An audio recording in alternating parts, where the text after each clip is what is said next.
Today, I want to talk about self care because I feel like self care is one of those words or phrases that gets really watered down and people really don't understand what it entails.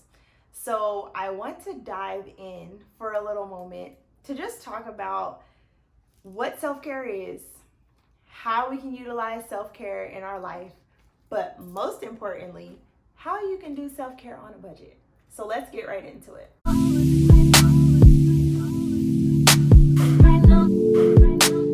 So, before we can even get into how to do self care, we need to know what it is in order to properly implement it into our lives.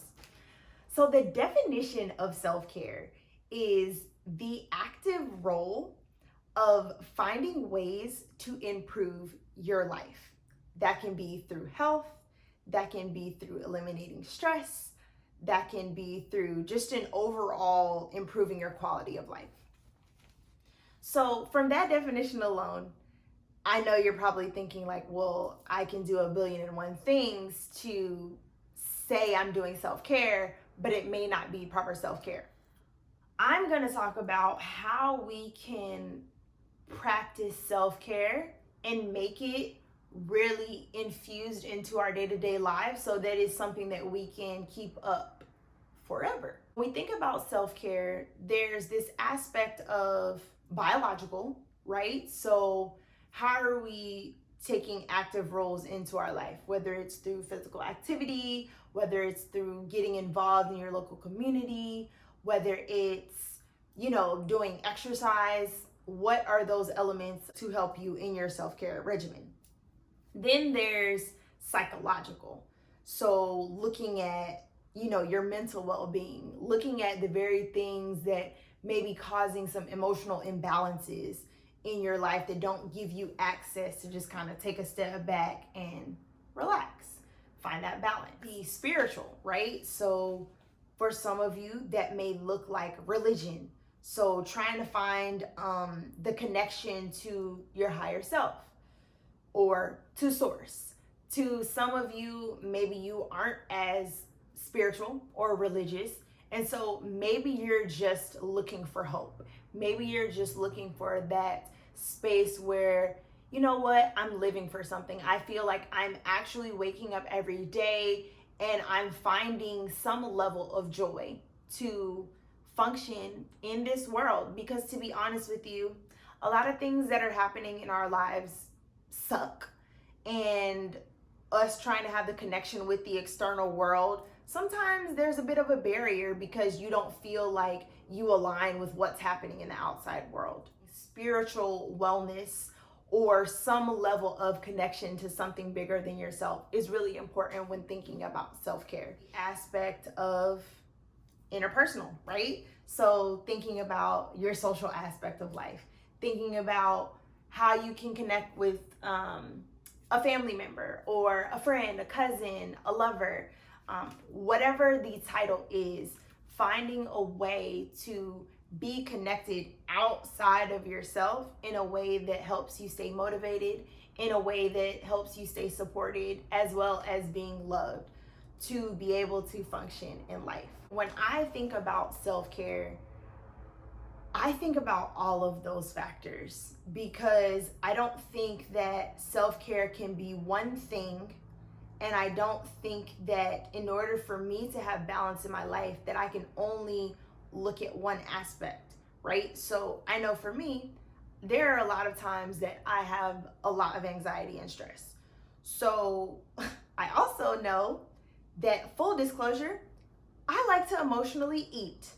However, that may not be the most sustainable thing for me because, one, I know that I do have food sensitivities. Two, I know that it can cause weight gain. And then three, it's just not healthy for me to rely on food or have essentially long-term a food addiction anytime that I'm stressed out about something. And if I don't have food, then what could happen? I may go into this depressive state. I may spiral and think about all these negative things, so on and so forth. You catch my drift. So when I look into the aspect of self-care, for me, when talking about mental specifically, I do like to meditate. So even though it's really hard for me, I make the commitment to every day wake up in the morning and I do a rising meditation. Sometimes it's 5 minutes, sometimes it's up to 30 minutes.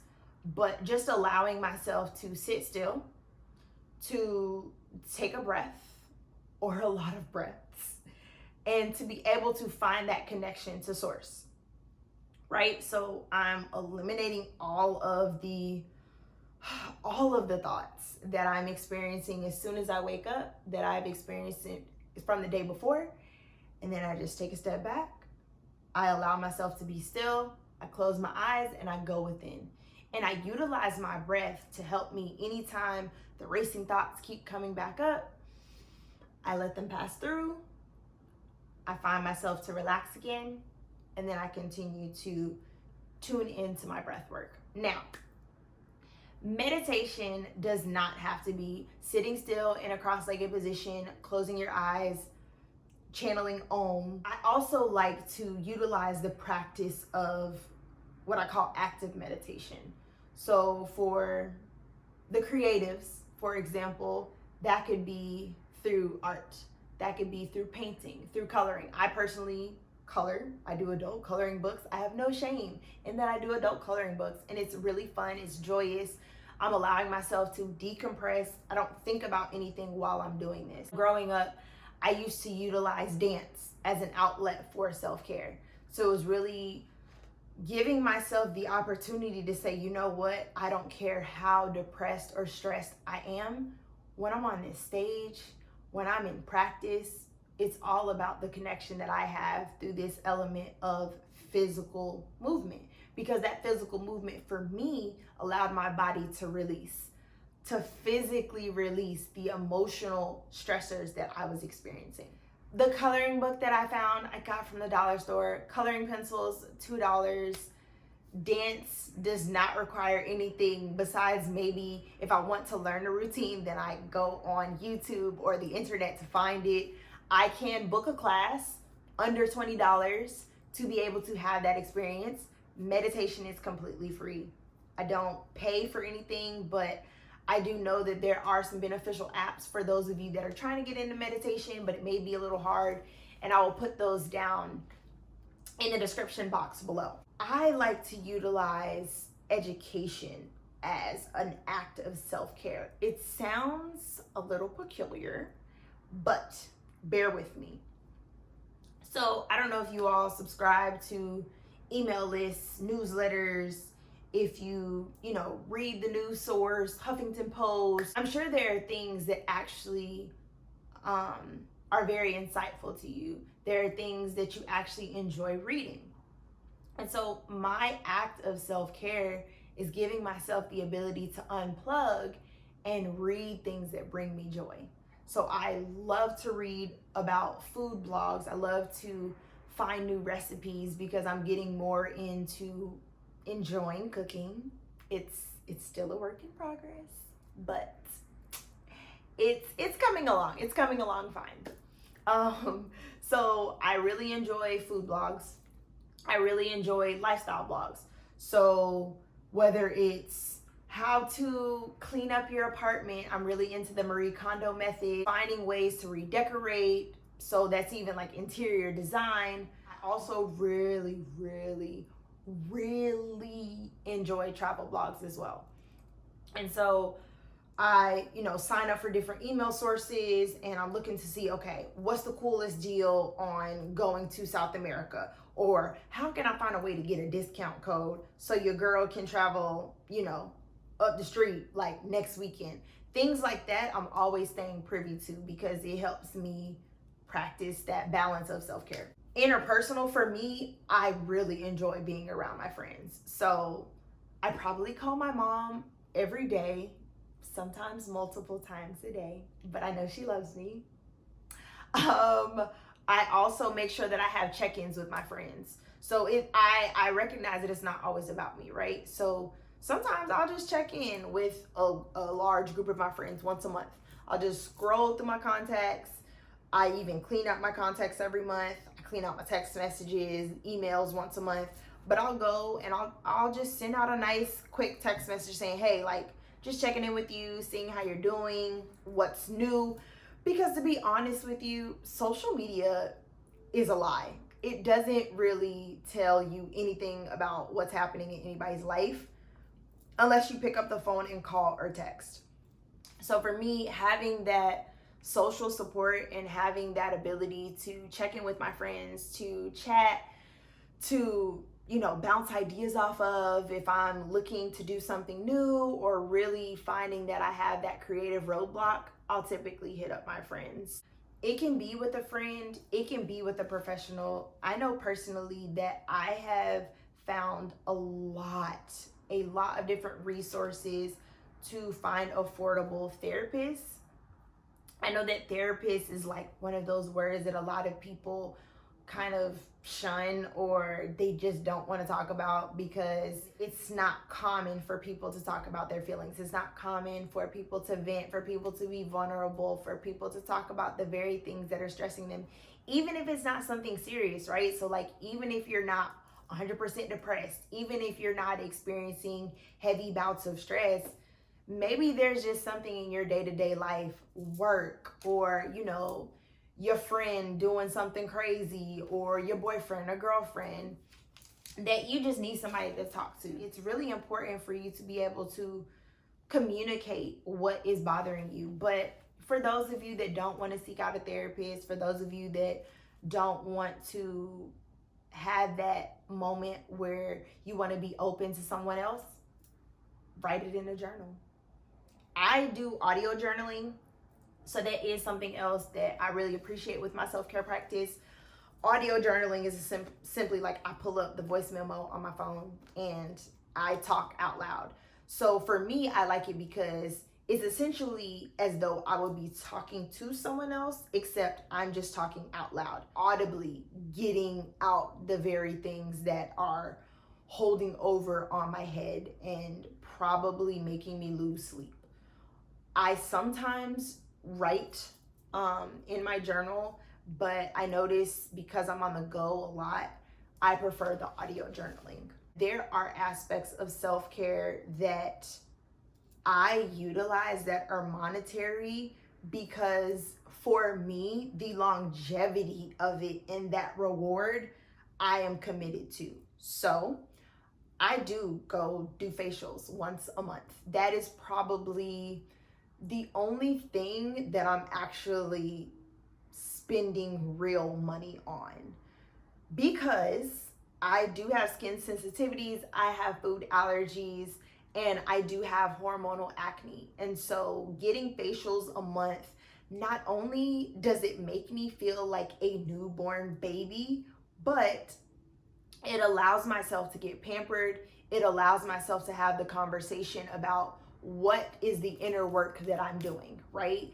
Like, what have I been doing outside of just the physical practice of washing my face in the skincare regimen, but what internally am I doing to make sure that I'm balancing out so that every time I go to my esthetician, she can compliment me on me doing a great job of improving my skin.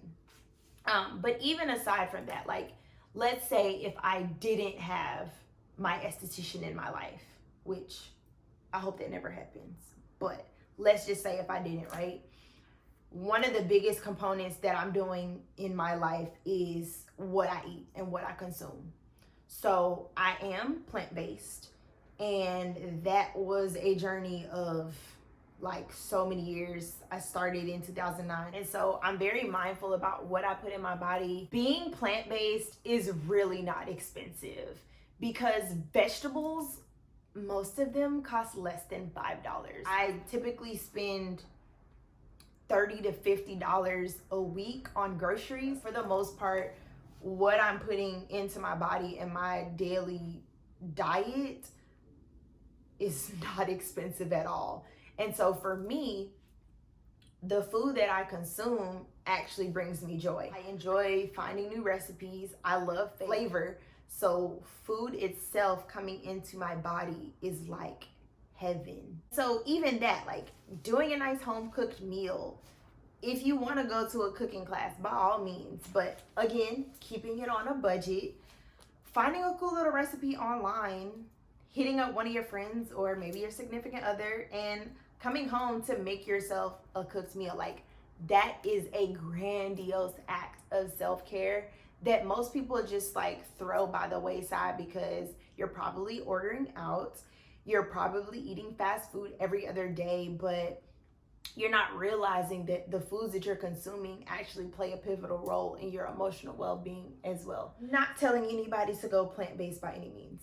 However, if you start to put different things in your body, I guarantee you will notice a shift of your energy, which is really important for your self-care. To recap all of the things for the quintessential tools for your self-care and for you to be amazing. Physical. Find some activity that you can do to help you stay active, whether it's taking a walk around your neighborhood, whether it's exercising, finding a run club, maybe doing some Zumba if that's your vibe. Do something to physically allow those emotions to get outside of you. You know, that biological, or kind of going into a tier of physical is figuring out the ways that you can decompress. Sleep is a very big one, but if you're stressed, you're not getting proper sleep. So make it a point to get the 7 to 9 hours, or maybe 6 hours, you know, if your life doesn't allot you 8 to 9 hours. But really find time to decompress. Maybe take a bath. Maybe just a simple act of taking a shower and releasing whatever it is. Playing some music, having a dance party in your house. Like I said, doing the coloring activities, or it could be simply reading. It doesn't cost anything. They even have, you know, different podcasts. You can find resources on YouTube. So it's no excuse to why you can't find self-care. Tune into your spiritual self, religious or not. Find that connection to yourself. Find that hope to do or practice something bigger than yourself, outside of yourself. Social. Make sure that you have a strong circle. Please find the peer support, find a mentor, talk to your parents, your family members, your cousins. Just reach out to someone and understand that it's okay to have low moments in your life, because everybody has them. No one is perfect. And if you don't take anything else from this video, the most important self-care act that I want you all to do is drink your water, okay? Drink your water. Make sure that you're drinking half your body weight in ounces. I used to weigh 130, so I still try to drink at least a half a gallon of water per day. If I'm exercising or more into physical activity for the day, I drink more water. But drink your water so that your skin can be beautiful, so that you can not be stressed and worried about all these negative things that are happening in the world, all these things that are happening outside of yourself. Drink your water, take a few breaths, and smile. Thank you all so much for watching. If you like this video, make sure that you like, comment, and most importantly, subscribe to my YouTube channel. Tell a friend to tell a friend. Love and light. Namaste.